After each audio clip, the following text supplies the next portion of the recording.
വൈഫിന് ഒരു ഫുഡ് കഴിച്ചിട്ട് അലർജി ആയിട്ട് ഞങ്ങൾ ഹോസ്പിറ്റലായിരുന്നു. അപ്പോൾ ഹോസ്പിറ്റലിൽ നിന്ന് അവർ നോക്കിയിട്ട് ഇഞ്ചക്ഷനൊക്കെ ചെയ്തിട്ട് എന്ത് പറഞ്ഞു, അലർജീൻ്റെ ഒരു ടെസ്റ്റ് ഉണ്ട്, അത് ചെയ്യാൻ വേണ്ടിയിട്ട് ഏതെങ്കിലും ഫാർമസിയിൽ പോയിട്ട് അപ്പോയിൻമെന്റ് എടുത്താൽ മതി, എന്ത് ചെയ്യാം, എന്നിട്ട് നിങ്ങൾ പോയി ടെസ്റ്റ് ചെയ്താൽ എന്താ അതിൻ്റെ ഇതെന്ന് അറിയാമെന്ന് പറഞ്ഞു. കഴിച്ചതിൽ ഏതിനാണ് പ്രോബ്ലം എന്നുള്ളത് അറിയാമെന്ന് വേണ്ടി പറഞ്ഞു. അപ്പം നമ്മൾ ഇറ്റലിയിലാണ്. അപ്പം വേൾഡ് സ്റ്റാൻഡേർഡ് ഹെൽത്ത് കെയർ ഒക്കെ ആണല്ലോ യൂറോപ്പിലൊക്കെ ഇവർ അവകാശപ്പെടുന്നത്.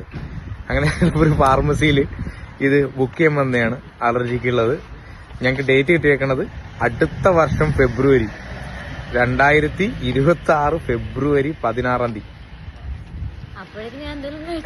അതെ, അപ്പോഴത്തേക്ക് ആൾക്കാർ എനിക്കറിയില്ല ഇവര് അത് എങ്ങനെയാണ് ഇവർ ചെയ്യണതെന്ന്.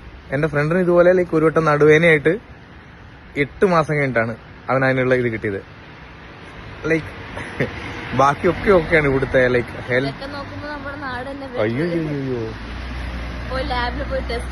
ഇവിടെ നമുക്ക് ഒന്നും അതായിട്ട് നമുക്ക് സ്വന്തമായിട്ട് ഡോക്ടർ ഉണ്ട്, എല്ലാം ഉണ്ട്. എന്നിട്ടാണ് പറഞ്ഞത് ഇതുപോലെ അപ്പോയിന്റ്മെന്റ് ഒരു ലൈക്ക് ഫുഡ് അലർജിയുടെ അത് അതാണ് ഞാൻ സാധനമൊക്കെ പിടിക്കാൻ വലിയ കാര്യത്തിൽ വന്നു. ഞാൻ പറഞ്ഞ് നാളെ മറ്റന്നാളെ നമുക്ക് ചെയ്യാം, ഞാൻ നോക്കിയിട്ട് ലീവ് എടുക്കാന്ന് പറഞ്ഞാണ്. 2026 ഫെബ്രുവരിയിലാണ് നമുക്ക് എന്തുള്ളത് ടെസ്റ്റ് ചെയ്യാൻ പറ്റുള്ളൂ. അതാണ് ഇവിടുത്തെ അവസ്ഥ. അപ്പം യൂറോപ്പിലൊക്കെ വന്ന അസുഖം വരുത്താണ്ട് നോക്കുക. ഇവിടെ ആൾക്കാർക്ക് വേൾഡ് ഹെൽത്ത് എന്നൊക്കെ പറയുന്നത് ഇവിടെ ആൾക്കാർ അവരുടെ ആരോഗ്യം നോക്കണോണ്ടാണ്, അല്ലാതെ മെഡിക്കൽ ഫെസിലിറ്റിയും ബാക്കി കാര്യങ്ങളും നന്നായിട്ടൊന്നുമല്ല. ഹോസ്പിറ്റലിൽ പോയാലേ അതെ നമ്മൾ വെയിറ്റ് ചെയ്യണം. അപ്പൊ നമ്മൾ ചോദിക്കുന്നതൊക്കെ കളഞ്ഞ് നാട്ടിലേക്ക് വന്നൂടെന്ന്. ആഗ്രഹം ഇല്ലാണ്ടല്ല സഹോദരന്മാര്, സാഹചര്യങ്ങൾ കൊണ്ടാണ് നമ്മൾ ഇങ്ങോട്ട് വരുന്നത്. ബാക്കിയൊക്കെ ഓക്കെയാണ്. ലൈക്ക് ഞാൻ ഞെട്ടിപ്പോയി. ഓക്കെ, വേറെ വല്ല സർജറിയോ അങ്ങനെയൊക്കെ എന്തൊക്കെയാണെങ്കിൽ ഓക്കെ, നമുക്ക് ലൈക്ക് വെയിറ്റ് ചെയ്യാൻ പറ്റുന്ന അറിയാം.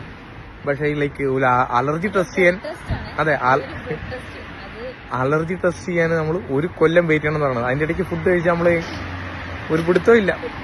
ഞങ്ങൾ മരിച്ചില്ലെങ്കിൽ കാണാം. ശരി, അപ്പൊ ജസ്റ്റ് നിങ്ങളോട് ഷെയർ ചെയ്യണമെന്ന് തോന്നി. അങ്ങനെ വീഡിയോ ചെയ്തെന്നേ ഉള്ളൂ.